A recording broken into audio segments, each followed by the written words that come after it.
Good evening, everyone. Uh, Thank you so much, the host, Mr. Oluyemi Adeoshu, the senior HR. I want to appreciate you for granting us this opportunity to share with professionals and practitioners in the human resource field. Quickly, I would love to take us through the topic for today, which is workplace politics and stakeholders management. Now, when we talk about workplace politics and stakeholders management, it is unique to the human resource profession because it constitutes a very large extent of our relevancy as far as human resources is concerned. Because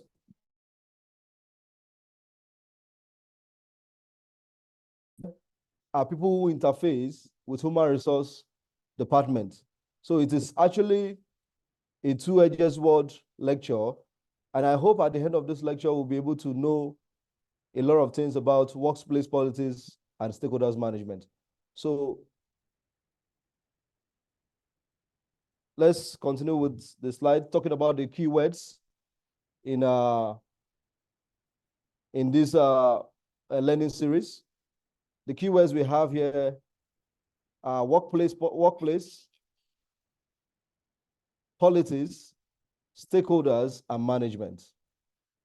Now, narrowing down to these 4 keywords, we'll be able to, demystify the connectivity of workplace, politics, stakeholders, and of course, management. Now, going to the introduction, what do we understand by workplace? According to Oxford Dictionary, a workplace, according to Oxford Dictionary, a workplace or place of employment is a location where people perform tasks, jobs, and projects for their employer or themselves. Such place can be ranged from home office to a large office building or factory. This is a very simple definition, which means a workplace can be a room, but what is actually the significance of that room is ability to perform prioritized tasks, which at the end leads to productivity. That's what we mean by a workplace. Any place that is a room thereabout that is bold enough, big enough, small enough, but what is just at the back of the mind of those who open it is productivity.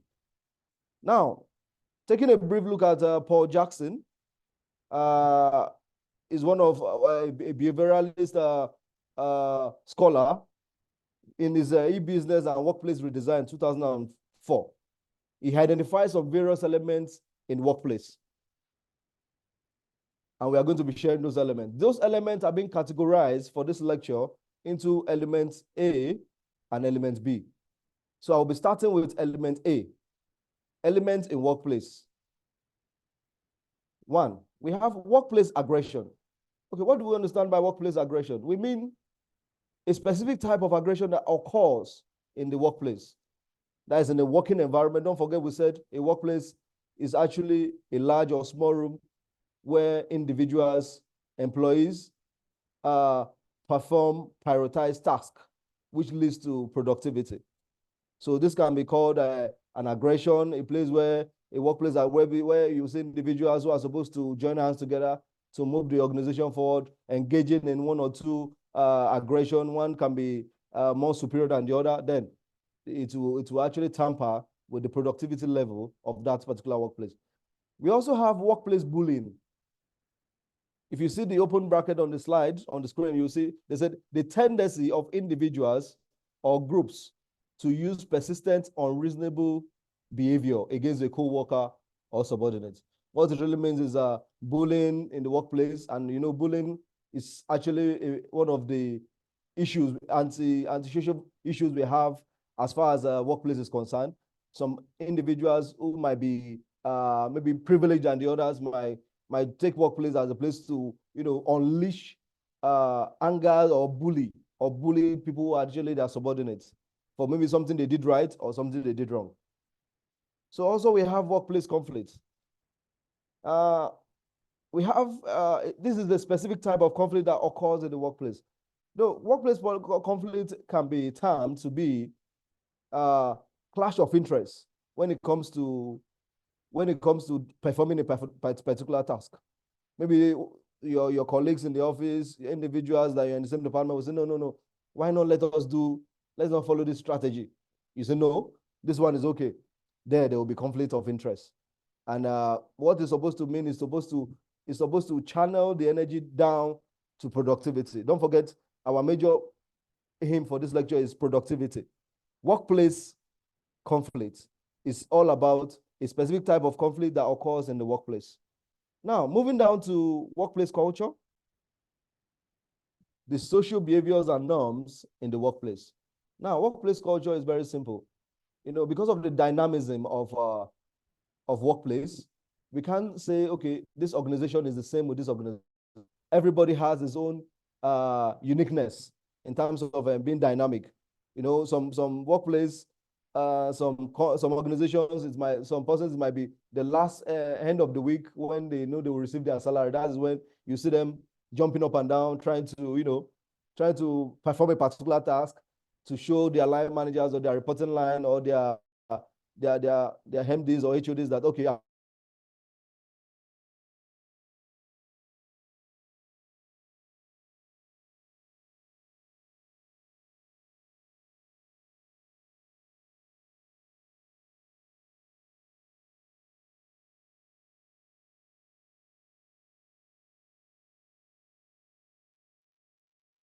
so these are the issues on the as far as the workplace culture is concerned. So we also have workplace sycophants.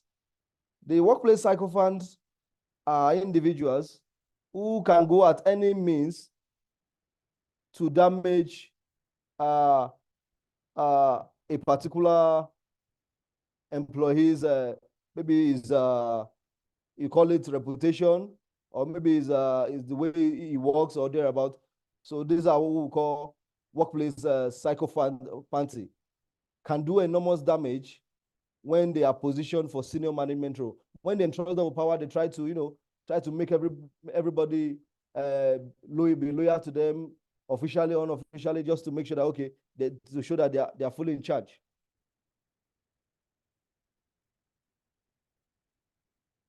So those are the one of the issues we see in the workplace. When you see some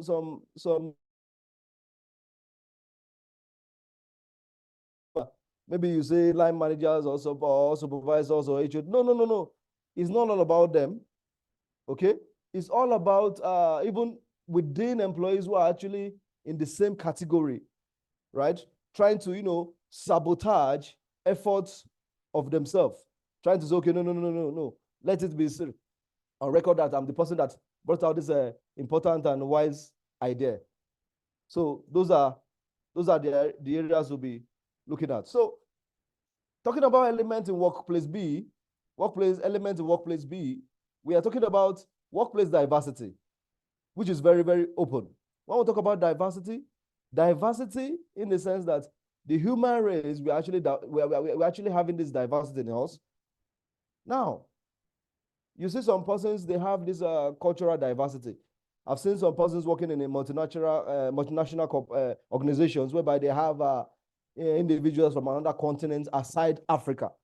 And even within Nigeria, we have seen individuals working, okay, this one is from the north, this one is from this, from that. They have this kind of diversity in them, maybe in terms of meeting up with work or thereabout. We also have workplace counterproductive behaviors. So just like I said earlier, I said these are individuals who actually sabotage the effort of others. When they see that you are trying to, do the job well, they'll try to, sabotage your efforts to make sure that, okay, you didn't do anything or thereabout. Also, we have workplace cyber aggression. Workplace cyber aggression, what we mean by this is workplace email or text message that frighten employees. We've seen in situations whereby some issues can just be resolved amicably by one-on-one discussion with your fellow employee in the particular office, but the person will resort to going to the mail to bring out the situation open and copy your line managers, trying to make them see that, okay, this person has not been doing anything good. He has not been working very well. Maybe you might be working hard or something like that, but involving your line managers or your HODs or your supervisors into this now shows that, okay, attention will now be on you that, okay, why has this job not been delivered? What is holding it? Who is the person that is, so we have workplace cyber aggression. Also, we have workplace jargon. Okay, this is highly specialized terminology or needlessly complicated or obfuscated phrases sometimes used by managers or colleagues. Now, we've seen where some CEOs or some MDs or thereabout will just use the word that you're a fool. You don't know anything. You're useless. So you now look at it as in, apart from, because you are specially placed, and apart from the fact that it has this moral damage psychologically and mentally on such employee, maybe regardless of the fact that maybe the employees actually merit what they are saying or not, maybe what he did was wrong or what he did was not right, thereabout. But that has actually, reduced the morale of such employees that they will now be looking at it that, oh, look at what this man said to me. It's not his fault. Before you know, you now start thinking about that things thereabout. So these are workplace jargon, some kind of words, some careless words, some managers or some colleagues or some people use in workplace that actually has a great damage on employees. So we also have a workplace politics, which is our focus for tonight. So, at the point of departure, I said it earlier, I said we have 4 keywords as far as this lecture is concerned. We have, first of all, workplace, politics, stakeholders, and management. So let's start with politics now. In as much as I'm a political scientist, I will try and make sure that I don't overemphasize politics in these issues. I will try to, focus more on the human resource point of view. So politics, in accordance to Oxford Dictionary viewed politics as activities aimed at improving someone's status or increasing power within an organization. Yet another discussion of office politics and personality. Politics, according to different scholars, has been defined based on its application. So politics actually means an activity which is aimed at improving your status, increasing your power, authority, making you more relevant in a particular organization. So, but for this purpose of this lecture, we shall be looking at the postulation as acclimatized to Harold Laswell, which is a political philosopher.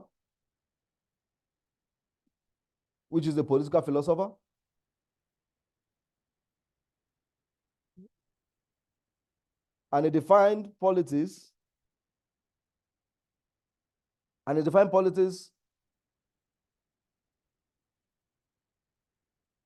As who gets what, when, and how. Now, taking into consideration of this American scholar, saying that politics is who gets what, when, and how. Now, don't forget, at the point of departure, we talked about relevancy of individuals in the workplace. Now, this definition of Harold Laswell has really helped us to have a direction of what we'll be discussing tonight. So Harold Laswell defined politics as who gets what, when, and how. So one of the keywords here is stakeholders. So I said it earlier, I said we are going to narrow down our definition of politics in line with human resource so that we'll not overemphasize on politics. So what we are talking about here is that Politics is viewed as aimed at improving someone's status or increasing power within an organization. So we have different scholars who have talked about politics, but for this lecture, we shall be adopting the definition as stated by Harold Laswell. And who is Harold Laswell? Harold Laswell is an American scholar who is known for seminal studies of power relations and organization behavioralism. So what he said about politics is quite very simple and clear. He said politics is who gets what, when and how. When and how. Now, talking about who gets what, when and how, it means very clear that he doesn't know how you get it. He doesn't know the time, but just get it. And getting it is the relevancies, improving your status or increasing power. So let's move down to the stakeholders. Don't forget, we talked about, we have four keywords, which are workplace, politics, stakeholders, and management. So stakeholders are individuals who can be regarded as decision makers or influential figures. Stakeholders in human resource can be direct or indirect line managers, reporting managers, supervisors, HOD, etc. So what we are saying here is that these are stakeholders in this context of workplace. These are stakeholders who actually have a say, who can say they have influence. So let's move on to the next slide. So the next slide here is management. So what do we understand by management? I know management has been defined differently by different individuals, but we have to narrow it down so that we can understand what we mean in this context. Management is how businesses organize and direct workflow, operations, and employees to meet company goals. The primary goal of management is to create an environment that lets employees work efficiently and productively. Adopting planning, organizing, motivating, and evaluating methods. Okay, now, when we talk about management, it's a very simple thing. It means these are a group of individuals who actually organize day-to-day activities or runnings of a particular organization. And these people, the main interest they have at heart is working for employees to work efficiently, effectively, and for higher productivity. Adopting the principles of planning, organizing, motivating, or evaluating people or their team they work with. So we also have levels of management. We have top management level. We call them CEO, board of directors.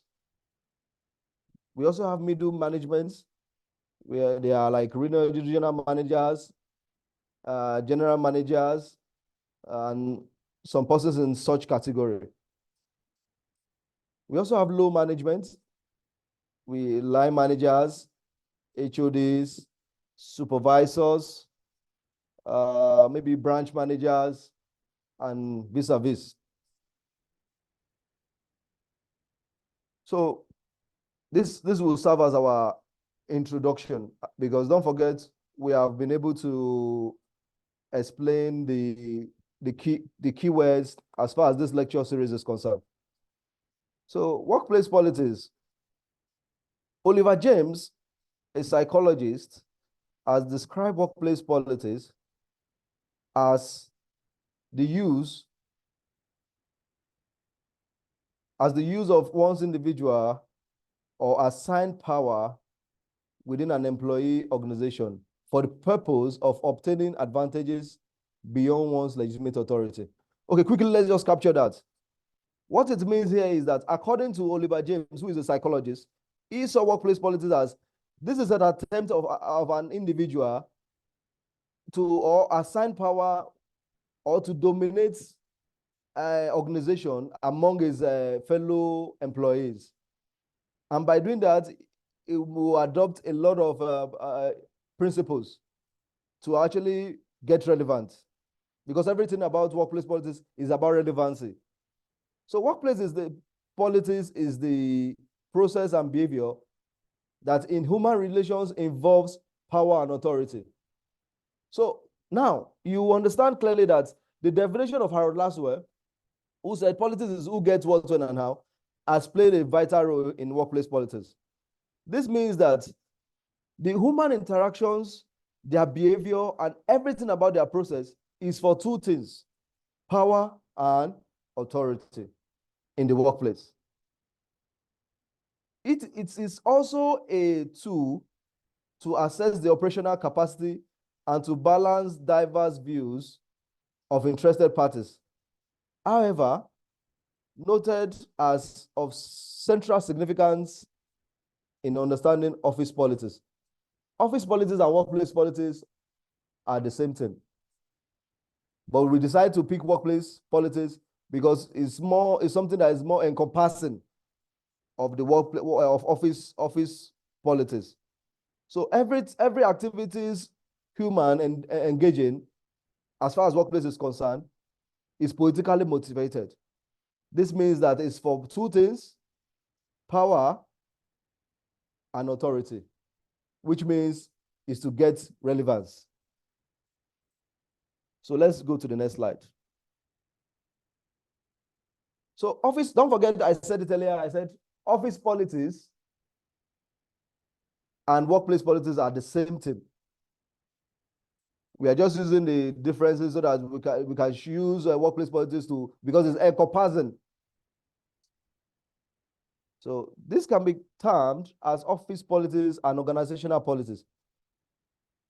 It is basically involves the use of power and social networking within a workplace to achieve changes that benefit the individuals within it. So organizational politics are self-serving behaviors that employees use to increase the probability of obtaining positive outcomes in organization. Influenced by individuals, may serve personal interests without regard to their effects on the organizations itself. Okay, so this is what this means.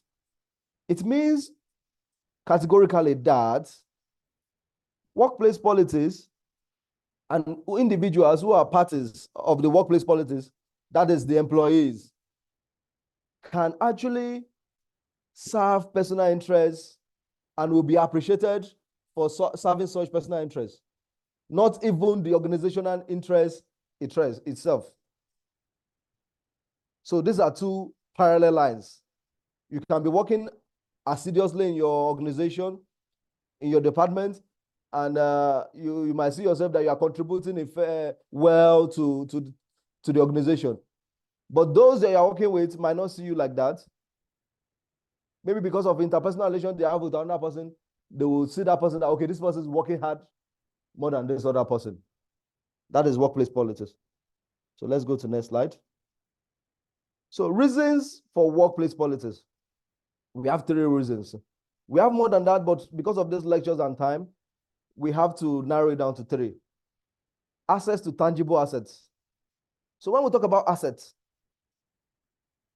tangible assets can be documents, property. I've seen situations whereby individuals who are actually close to some CEOs, they want to auction some company's property, and they will say, oh, because this guy's, oh, you'll be the first to hear. Something is happening, oh, so come and do like this, do like that, get this. That is access to tangible assets. 2 is intangible benefits, such as status. I've seen individuals who might not necessarily merit a particular position, but because of their closeness and maybe their loyalty, not informal loyalty, not formal loyalty, they will be given a particular status, position in a particular organization, just to make them see that, okay, you are meeting up with the tasks you are given by your unofficially, not officially. So the third one, we have pseudo authority that influences the behavior of others. So this is actually a political war, but I said it earlier that we'll make sure that this is not too demystified into politics. We'll try to say it in human resource point of view. So talking about this third point, pseudo authority, it means that some individuals who are actually placed can be necessarily your contemporaries in the office, but they actually have influence on your behavior. And this influence on your behavior can be done consciously or unconsciously.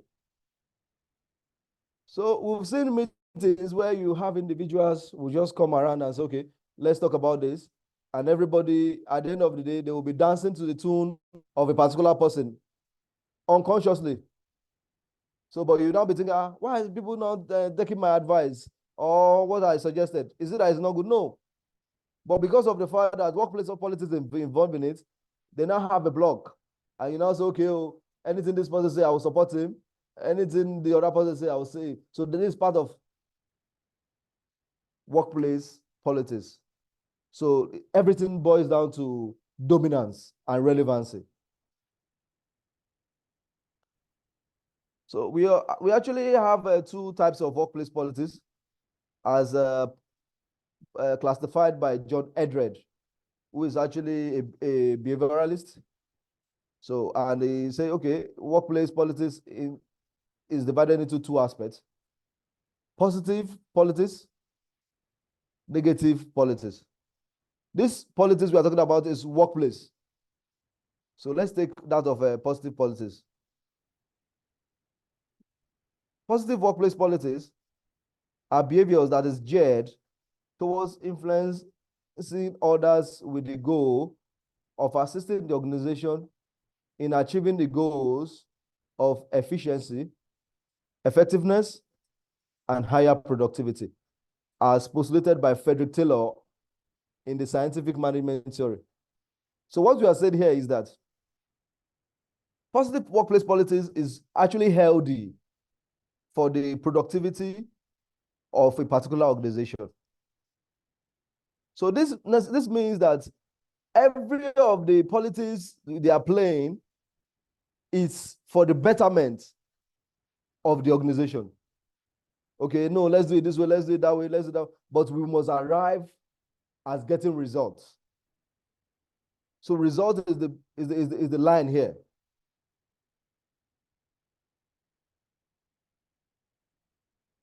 So talking about the second aspect, the negative workplace politics are deliberately designed to achieve personal gains at the expense of others and organization. Now, this negative workplace politics is quite designed for some individuals who don't contribute enormously to the productivity of a particular organization. So this is called a kind of workplace politics that is for personal gains, personal ambition. Maybe you want to you are aiming at a particular position, so you don't care to say rumors to superiors about a particular employee. You know that it might be on your way. So this is geared towards personal gain or over ambition for some employees who say that, okay, no, let me play this policy this direction so that for my personal gain or maybe to increase my status or my power and authority. Don't forget, we are talking about dominance and relevancy. So let's move to the next slide. So this is what we call Machiavellianism in the workplace. Now, what do we understand by who is Machiavelli? Machiavelli, we call him Niccolo Machiavelli. Is an individual who is actually a scholar to some persons. Is somebody who talks about power a lot and also talks about game theory of politics. So workplace, we also have some Machiavellians in the workplace who their major aim consists of maintaining power, using harsh management tactics, or using manipulative behaviors. So maintaining power is that they don't want to release power at any cost. They want to be in charge. Whatever happens, they want to know. Whatever is going on, they don't care having spies, having people who give them information, either wrong or wrong, correct information, just to make them relevance, and it's for relevancy and dominance. We also have harsh management tactics. These people will try to make you feel you've not done anything, try to turn you around, do this, do that. You might even go to them and give them some information or advice, which is best practice. But because it's coming from you, they will not take it. So that answers also for the manipulative behaviors. Don't forget, we have Machiavellians in the workplace. Okay, we also have areas workplace politics influence. One, performance management system, PMS or appraiser. So according to the brackets we open here, says score based on character or dedication to duty. Okay, we've seen some line managers who, when they are doing their appraisals, they will score some individuals or employees based on their character. Okay, don't forget, this is Nigeria. There are some times that you just see some issues and say, this person did not greet me this morning when he saw me. He bought an employee to a boss. He said, no, it doesn't greet. It just sits, he will just talk to me anyhow he wants or thereabout. So you now score him based on character, not his dedication to duties. And dedication to duty now is you meeting up with your KPI. So areas that they actually told you that, okay, these are the areas that they are your indicators. So, but instead of you now working instead of employees, rather, working to make sure that, okay, they deliver on the mandates of what brought them to the company or to the organization, they deliver on character-based scoring, whereby you have to say, good morning, sir. Good afternoon, sir. Sir, this one, high service. So it will now change their narrative down to scoring based on character and not dedication to duty. Secondly, we have recommendations or reference. Suggesting your name in boardroom or top management council. Okay, this means that no matter how you are as an employee, you still need that big wig, that stakeholder who will still mention your name in a boardroom or in the top management council and say, no, I know Timmy can do it. I know this guy he can perform well. Where other people don't even know you, it will package you in a way that they will say, no. Okay, let's go with him. What they're saying is actually correct. Let's see if they can do the job perfectly. So these are part of areas workplace politics influence. We also have talent management. Now, this talent management in this context, what it means is that tuning an employee for maximum performance. What it means is that we've seen some line managers or some head of department who will tune a particular employee to a particular area in terms of his talent. It might not necessarily be the best in the organization or in the department. They will say, no. Let's just use him for this role. They will now be guiding him, making sure that, okay, this is how you do it, this is how you do it. So that will now actually tune him for maximum performance. We also have adequate information, dynamics of feedback mechanism at intervals. This means that if you are not close to your line manager or your head of department, you might not necessarily know if you are working hard or working smart. Or maybe you are delivering on your key performance areas or key performance indicators. You might not really know. And you might just, okay, it will be after 6 months, maybe when my organization is doing performance management, that I get to okay, know if I'm actually doing well. So instead of skipping the number one, which is performance management system, the adequate information, which is the dynamics of feedback mechanism, which stands as number 4 here, is very, very important. Time goes on, your line manager, you just call you officially, unofficially, and say, okay, how is your work going? What is happening? The areas that the job will give you to do, have you done it? What happened? What are the challenges you encountered? How can we be of help? You say, okay, sir, I've done like this, I've done like this. What next can I do? Then you now say, okay, the person will now say, okay, do it this way, do it this way. Then if you are going astray, your line manager there will call you. He might not call other people because of the workplace politics involved. He will call you and tell you, no. What you are doing now is wrong. Don't do that again. Fall back to this command. Do this, do that. This is the best practice. They will now be served as a mentor because of the fact that they actually have your interests at heart. So, and that will help you for dominance and relevancy. So number 5, we have queries or disciplinary actions. Okay, this is an interesting area.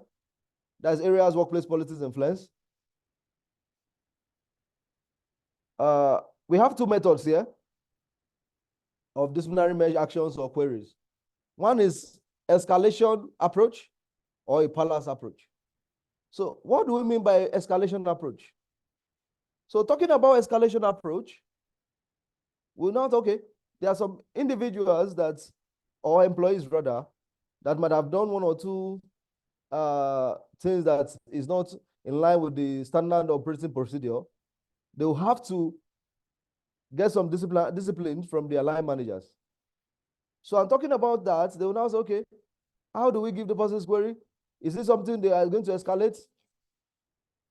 Is this something they are going to escalate? You know, say, okay. They will now, some line manager might even take to the issues of sending a mail, copy the CEO, copy everybody who they know you actually report to directly or indirectly. Or a palace approach whereby they will just call you and tell you and give you a verbal query and say, do you know what you did is wrong? Don't do that again. Nothing will be documented in your file. Nothing will happen. They will just stand as, okay, it has been corrected.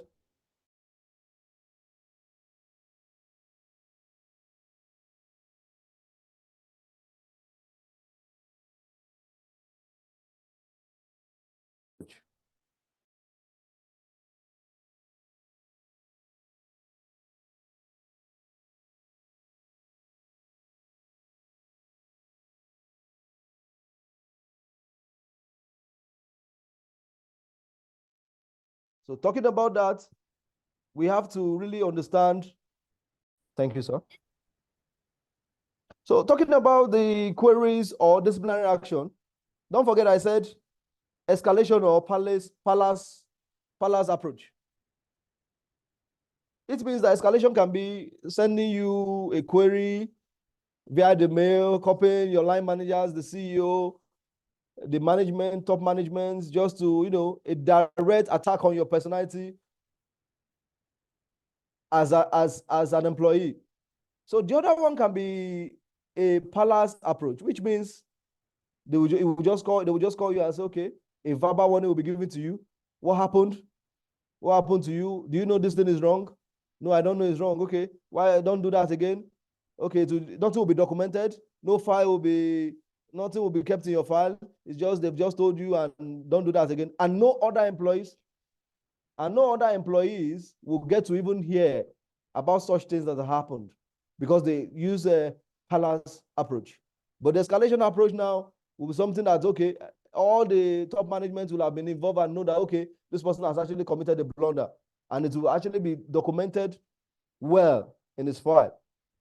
So those are part of areas workplace politics influenced. So let's move to the next slide.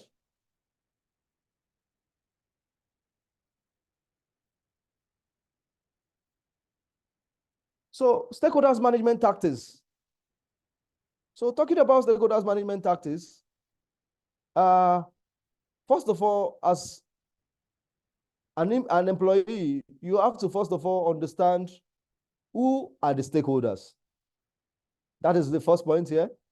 Identifying stakeholders. Who are the stakeholders? What is the definition of stakeholders? Who are the stakeholders? Who are these individuals who are influential, who can actually make or harm me in this particular organization? Who can actually contribute something meaningfully? Who can actually mentor me and give me guidelines, guidance? Who are these persons who can actually be a torch bearer for me in a particular organization? So first of all, is identifying stakeholders. So after you've identified the stakeholders, the next point here we have is managing stakeholders.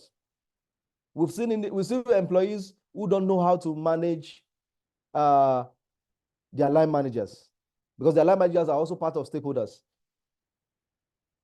Some will go to their line managers, okay, you're trying to provide some solution to a particular thing, but how well are you able to present these cases to him? How well? Are you being aggressive? Are you being conservative? Because if you are being aggressive, your line manager might not really want to hear from you. Because even if he is hearing from you, he might not really want to accept your own school of thought. Not because it's not the standard operating practice or best practices, but because of the fact that you are now being prideful in bringing your point to a logical conclusion. So you need to know how to manage stakeholders. Some people don't really understand how to manage stakeholders, because now you have some line managers and some stakeholders that you might just go to for some approvals, and they might just say something that will get you angry. Then you just flare up and you just start getting angry there about. They will be angry and you also be angry. No, you have to be the sheep. You have to calm down. You have to manage them well. You have to understand, okay, these people might be actually having some a lot of pressures among top management category. You don't know what these managers pass through. These stakeholders we're talking about, they still have their own conclave where they still talk about some issues, and they try to downgrade some individuals there. So they're passing through a lot. So you need to manage them well. When you manage them well, when they are hungry, you understand, then you just have to excuse them and check back on them later. Now, we also have adopting principles of confidentiality. So what do we understand by principles of confidentiality? Now, it's not every meeting you attend with your boss that you might tell your contemporaries or your departmental friends that, okay, I joined my boss to attend this boardroom meeting or this management council. But when they ask you what was the discussion there, you don't have to tell them anything. If they want to know, a circular or a memo will be shared by the organization for the general public to know. So that is the principles of confidentiality. In your work, you have to be very confidential. Don't even say anything. Okay, I have one line manager who I respect so much. He used to say something, and I like that his assertion. He will say, "What happened in Las Vegas, hence in Las Vegas." So whatever has happened in the boardroom or in the board meeting, hence there. If it's meant for the general public, there will be a memo. There will be an information that will be circulated around the organization. Okay, this is what we discussed. This is what. So when you're adopting principles of confidentiality, your stakeholders will now have this trust in you. Okay, when we take this guy for some meetings, and when you get some information, you will not start spreading it around. Because don't forget, some of these informations might be highly confidential for the productivity of the organization. So we also have understanding stakeholders operating procedure or behavioral approach. Yes, this is a twin line with managing stakeholders. When you understand the stakeholders operating procedure or their behavioral approach, you will understand how to follow them. There are some times that you might go to them for some approval, you understand, you see on their face that it's like they're hungry, or maybe they had a bad day, or maybe they have not had a good day, or maybe they woke up on the wrong side of the bed. You just say, okay, you just greet them calmly and say, "Sir, I will check back later, sir."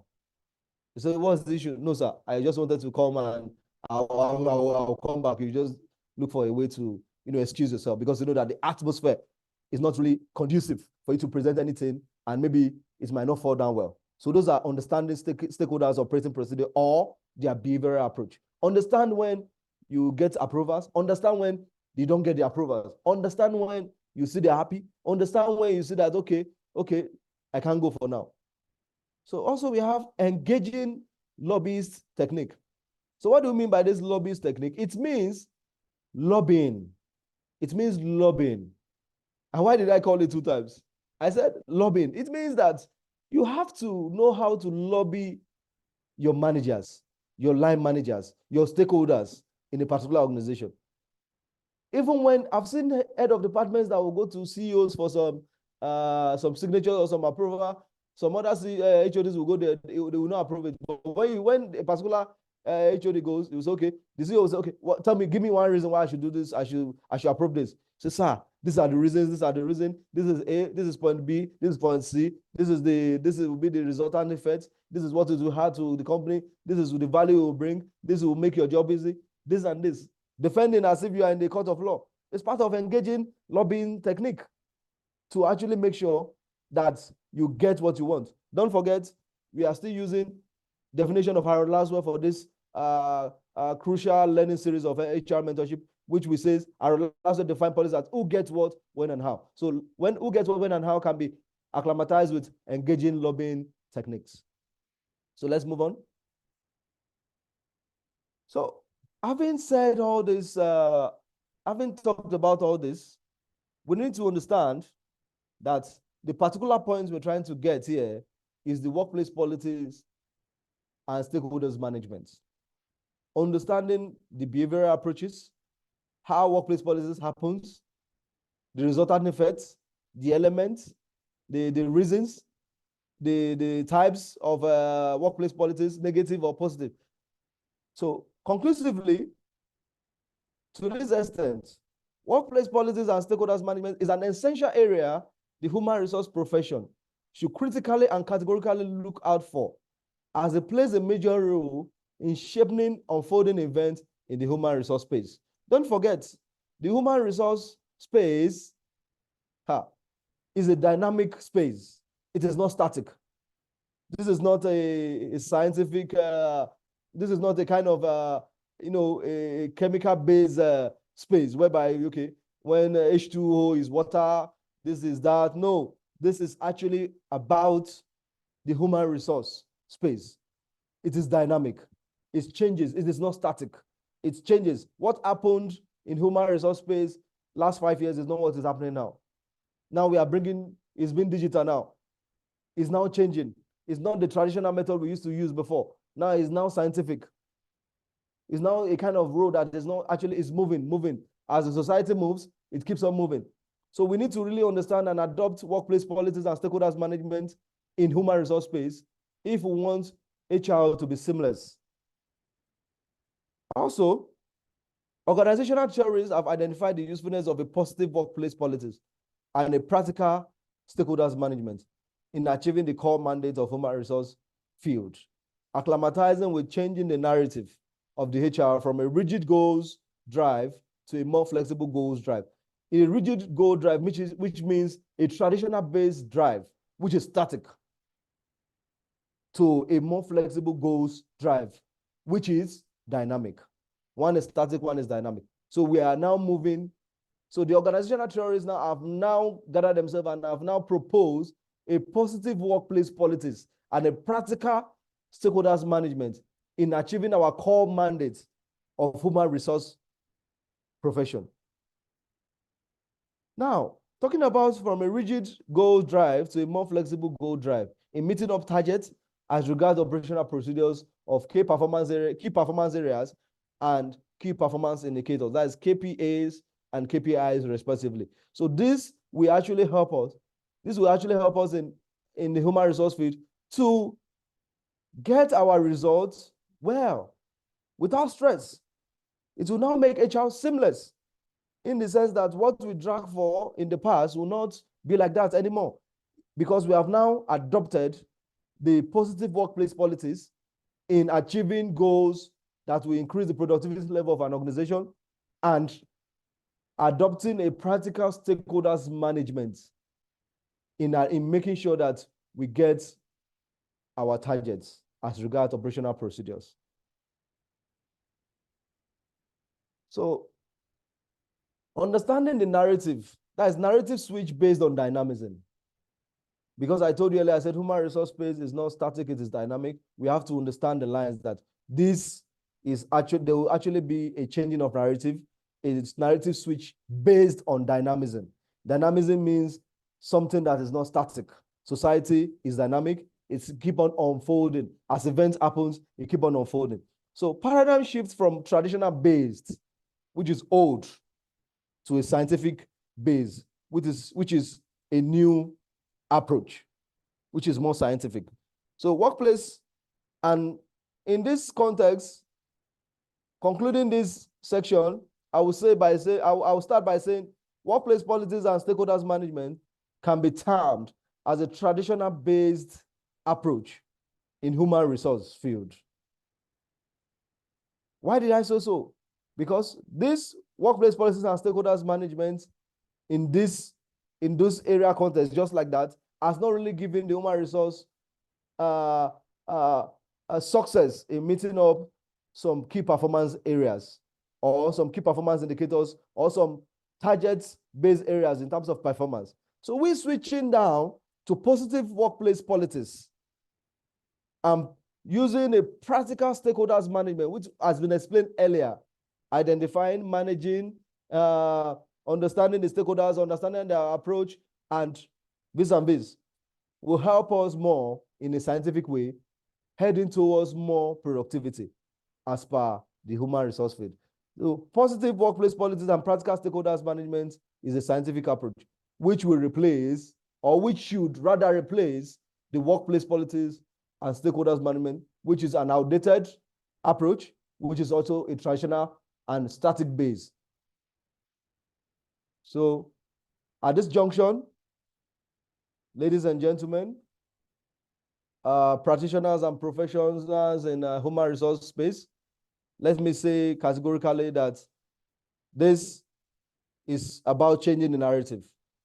As human resource professionals or practitioners, we should not be static because the society is dynamic. It keeps on evolving. As events happens, it keeps on changing. So we should abandon workplace politics and stakeholders management, which is the traditional approach, and imbibe the positive workplace politics and practical stakeholders management, which is more scientific in approach in meeting up our targets and our goals. Thank you so much for the opportunity. Wow, thank you so much, Oluwafemi. That was a steady climb. We started slowly, and then we began to ascend and to this very enviable peak. This has been a very engaging, exciting session. Thank you so much for your perseverance. Thank you, sir. You did a really fascinating and excellent presentation. If you don't mind, you may stop sharing the screen so that we can focus on the chat. We have a few questions already. So if you stop sharing the screen and you can check the chats, and then you can respond to some of the questions based on what you are able to respond to. All right, just stop sharing. In the interim, I can read one or two of the questions for you here. Okay, so just check the questions and respond. Yeah, you may not respond to all questions, just respond to the one we are comfortable with. It's okay. So where are the questions, please? The chat? Yes, in the chat. Just scroll up or scroll down as the case may be. We can keep the questions coming. If you also like to ask the question, you can raise your hands and we will recognize you. If you also like to answer a question, it's also very much permitted. We can also raise your hands and help respond to any of the questions already in the group chat. So have you been able to spot any questions? Yes, I think I can see one question from Adeyemi Ajayi. What are the impact of workplace politics on career? What are the impact of workplace politics on organization? What should HR know about workplace politics? Okay, quickly, what Adeyemi Ajayi, if I understand your question clearly, the impact of workplace politics on career, don't forget we're narrowing it down on the human resource department, but it's not still compulsory that we should only talk about human resource department. The other field too, because the human resource department is a guiding light, is the torchbearer of other department and other fields in terms of employability and the rest. So the impact is, it's something that gives us this lead in meeting up with our key performance areas and key performance indicators, in getting up our targets. When we want to get approval or when we want to lobby and get one important policy signed by the management, it helps us seamlessly because we've actually adopted this scientific method, understanding that people changes. We have to know how to manage stakeholders, understanding who are the stakeholders, who are the persons we need to talk to for the benefit of the employees. Don't forget, we are like a bridge in between the management and the employees. It is what we take to the management that they will take serious. It is what the employees tells us, and we try to evaluate and vis-a-vis, we look at it very well. It actually plays a vital role in giving us an express performance in meeting up with any proposal we are bringing to the table. So also, I have Alassane Ocheni. What are the positive and negative effects of organizational policies? Workplace, I think is in that slide. What we mean the positive and negative effects. In terms of a positive effects, you agree with me that playing a positive workplace politics is geared towards productivity. Every activities, every of the policies that happen in terms of positive is geared towards productivity. You going in this direction, you forming a block A, block B, but the major impact is for efficiency, effectiveness, and higher productivity. And that's what organization wants. They don't want to care about how you play these politics, right? But so far you are playing a positive politics, it is geared towards making sure that the productivity level of the organization increase and that of the employees to increase. So talking about the effect of negative organizational politics, this negative area is something that causes damage on the department, on the human resource field. Because when you play negative workplace politics, it sabotage effort of people who are actually dedicated to work. They now become a saboteur to guiding principles that are on ground. So when you now talk about negative politics, it is always geared towards personal ambitions, personal gains, which is not part of it. So let me select randomly because of our time, sir. Okay, Owolabi Ajibona, how best can the HR practitioner manage those staff that are more involved in the negative aspect of office politics? Very good. The negative aspect of workplace politics now, how to manage employees or staffs involved in such, is to call them to order. You might not necessarily tell them and say you are playing a negative workplace, but no, you might not tell them that. What you need to tell them and make them understand is that you have to be a guiding light to them. You like to bring them close to yourself, try to make them understand that, okay, see, if a particular person fails in this department or in this department, in this organization, everybody has failed. So you have to be on your toes, making sure that you do your best to make sure that the productivity level of this organization is sustained. So this will actually make them shed away from a negative aspect. Ngozi Onubulu, she said, is it necessary to indicate KPI side by side in my KPI form? I think I don't really get your message, but what it means, basically KPA, your key performance areas, the areas that are actually your key performance area that you should really work on. And the key performance indicators are what you yourself can even evaluate yourself as, okay, these are the indicators. Am I really doing this job as assigned in my KPA? It's even for your self-evaluation. The KPA can be for, the areas your line manager will look at, but your indicators now, you can even evaluate it yourself, and your managers too can evaluate. Thank you so much. Awesome section by JK Omotayo. The issues were well addressed. Thank you so much. Thanks for the feedback. Alpalara Drowaye. Thank you, boss. Awesome learning experience. Thank you so much. Thank you so much. Thank you so much, sir. I think I've answered some questions. Okay, thank you so much, my brother. We'll quickly take Alassane for his contribution, comments, or question as the case may be, after which we'll call it a wrap. Alassane Ocheni, you have the floor, please. Good evening, everyone. Can we hear me? Good evening, sir. Loud and clear. All right. We want to appreciate you, Mr. Adeyemi Adeosun. Thank you so much for this platform always. We really appreciate. I want to appreciate the facilitator, Mr. Oluwafemi King. Thank you for a sound and impactful learning that you just imparted. I really appreciate.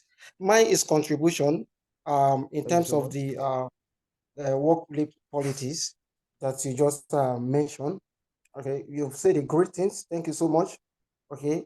In the workplace politics, we have what we call positive and negative effects. Okay. So under the negative, it talks about it relates to tension, dissatisfaction, and low morale. It devalue employee. As a manager or as a line manager, you don't expect all employees to play politics when they are discharging their duties. If a particular employee is good in their particular area of duties, you don't expect them to be kneeling down for you before you know that yes, this person is actually doing job. No. Okay, you appreciate them for the work they have done and everything. Why positive workplace politics is really good? It improves employee performance and motivation. So when there is a positive workplace politics, employee performance, it improve it in terms of all areas. Thank you so much, the facilitator. Thank you, everyone.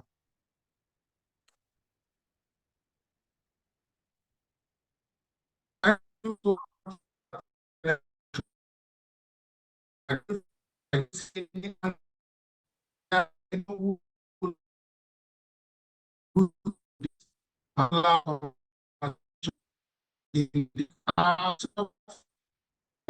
would like to post inside appreciate and happy about facility.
Sorry for that mix up. I had network issues. I was just saying thank you to our facilitator and everyone who has joined tonight. Please, let's enjoy the rest of the night and we'll see you again at another learning session. Good night.